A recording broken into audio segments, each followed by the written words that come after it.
Zoti Olli, sot a mund të quhet e ka përcyer faza e parë e emergjencës dhe çfarë do bëhet pas kësaj?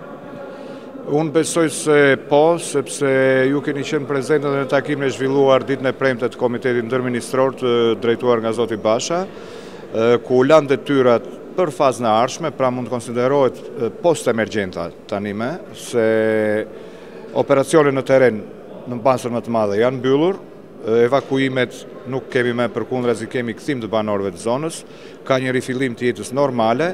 Gjithashtu u lanë detyra për këtë fazë, sidomos kontrolli i Ministrisë së Shëndetësisë për aspektin e ujit të pishëm, për higjienizimin e zonës afektuar, pra njollën e përmbytjes.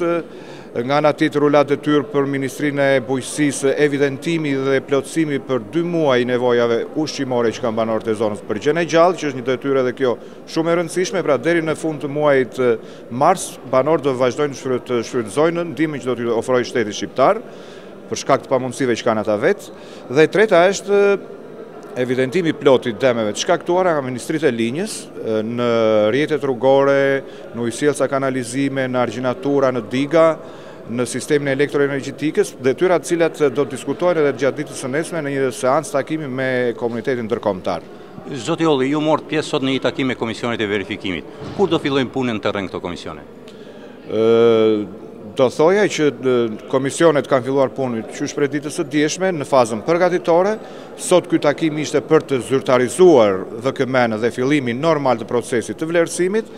Ju e patë, ishit pjesëmarrës vetë në këtë takim, janë rreth 180 persona që do të angazhojë shteti shqiptar, të ndarë sipas detyrave përkatëse të tyre, pra dëmtimet në banesat e banorëve të zonës, ndërtesat e banimit, dëmtimet në gjën e gjallë, në bazën ushqimore, dëmtimet në infrastrukturë e kështu me radhë. Do të thoja që ne gjatë gjithë ditës do të operohet nga grupet e punës dhe të vlerësimit në terren, është lënë një orë e posaçme mbas dite për të raportuar për veprimtarinë e kryer dhe rakordimin e të dhënave për të arritur atë rezultat maksimal brenda 2 javësh të përcaktuar në vendimin e Këshillit të Ministrave. Dhe si do të realizohet procesi i dëmshpërblimit, kompensimit për këto banorë të zonave të përmbytura?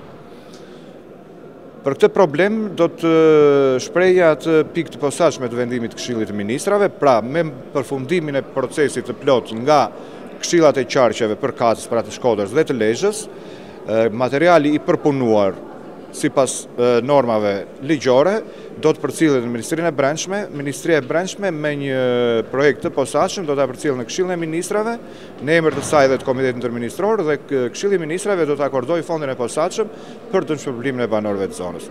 Ne kemi një eksperiencë tashmë dhe unë do ta theksoja këtë fakt që do të kërkojmë edhe në Shkodër për çeljen e llogarive bankare nga secili individ i dëmtuar, pra secili banor i zonës së dëmtuar, në mënyrë që të shmangim çdo lloj abuzimi që mund të bëhet me lekë në dorë.